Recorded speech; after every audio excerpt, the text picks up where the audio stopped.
Hello everyone. In today's video tutorial, I will show how to perform Bonferroni correction.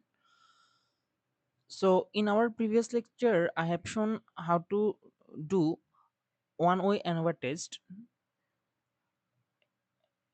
So there are some limitations of one-way ANOVA test as we cannot determine the differences between groups. Okay, utilizing this one-way ANOVA test.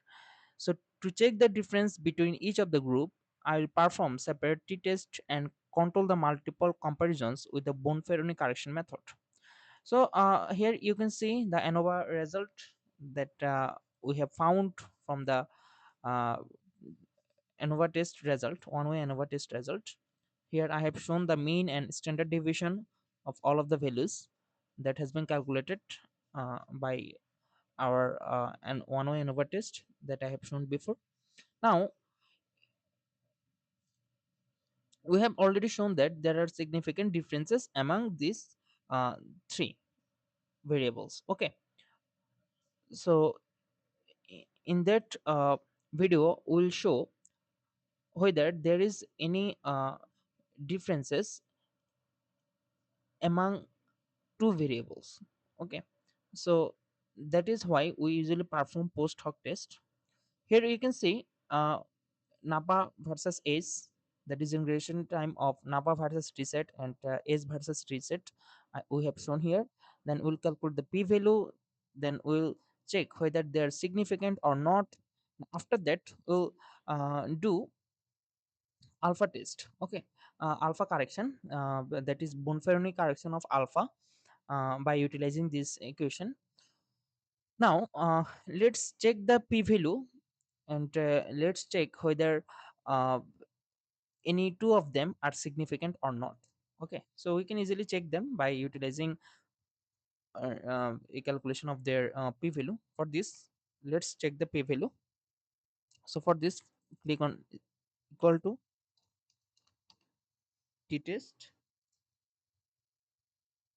arrow 1 and 2. It is a total t test. Okay, then type 2 is two sample equal variance. So here our test is type 2 t test. So 2, click on enter. So we have found the p value. Then between first variable and third variable, let's calculate.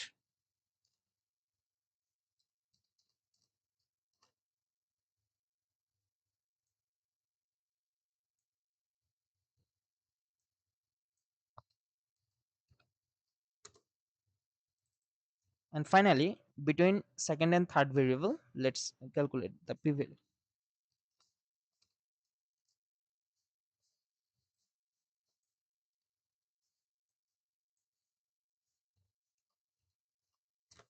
Okay, we have found the p value for all of them. Now let's calculate the post hoc test.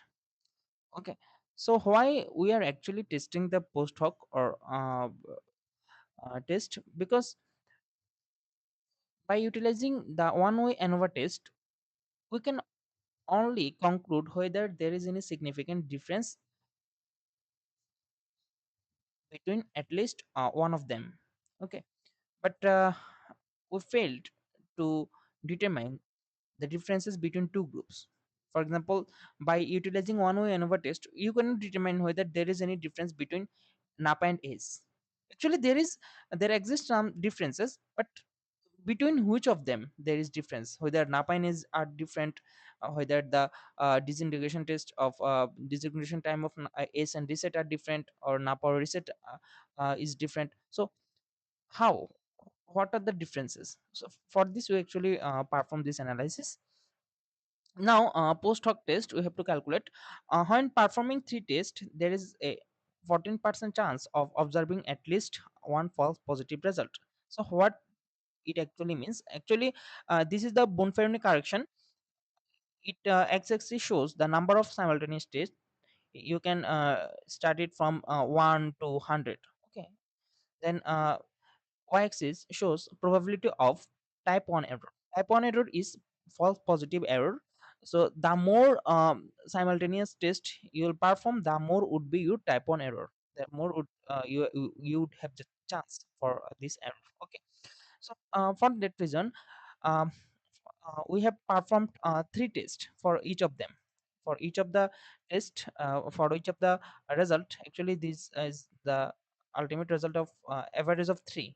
Okay, for that our alpha value is 0.05, no problem, but our k value, number of tests, is 3. So what will we do? Equal to this alpha value divided by 3. Okay, so this is our corrected alpha.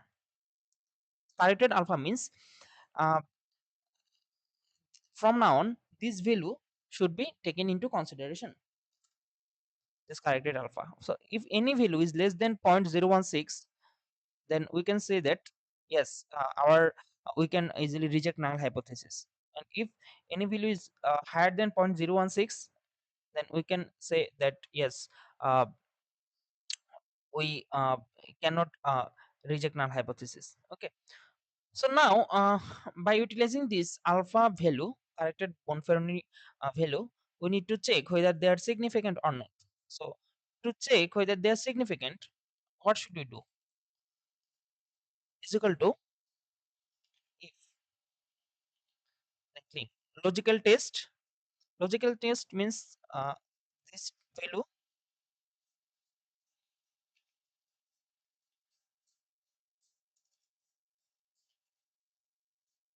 less than equal to 0.016, this value. Okay,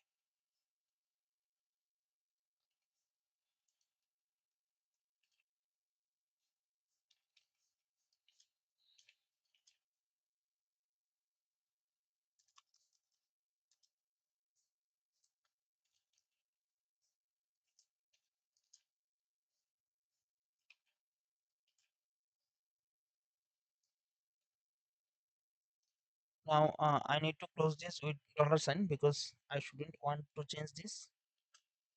So I have added dollar sign before and after this.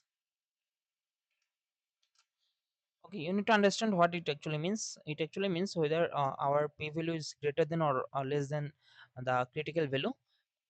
As we already know, if our p value is less than the critical value, then we can easily reject null hypothesis. Okay, that means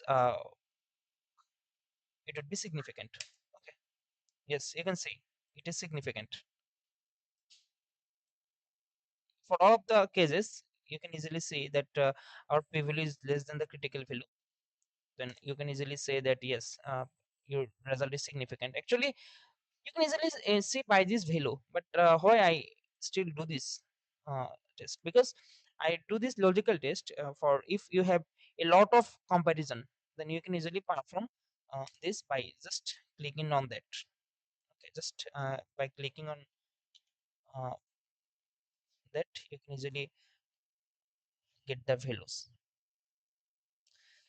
That means there is significant difference between NAPA and ACE. There is significant difference between ACE and reset, and there is significant difference between NAPA and reset. With all of them, between all of them, there is significant differences. So this is the Bonferroni correction. So what it actually means? It actually means that the disintegration time of ACE is higher than disintegration time of NAPA. Okay. Then you can also say the disintegration time of ACE, okay, tablet, is higher than that of reset. You can also say the disintegration time of NAPA is higher than that of disintegration time of reset. Okay, based on this mean value,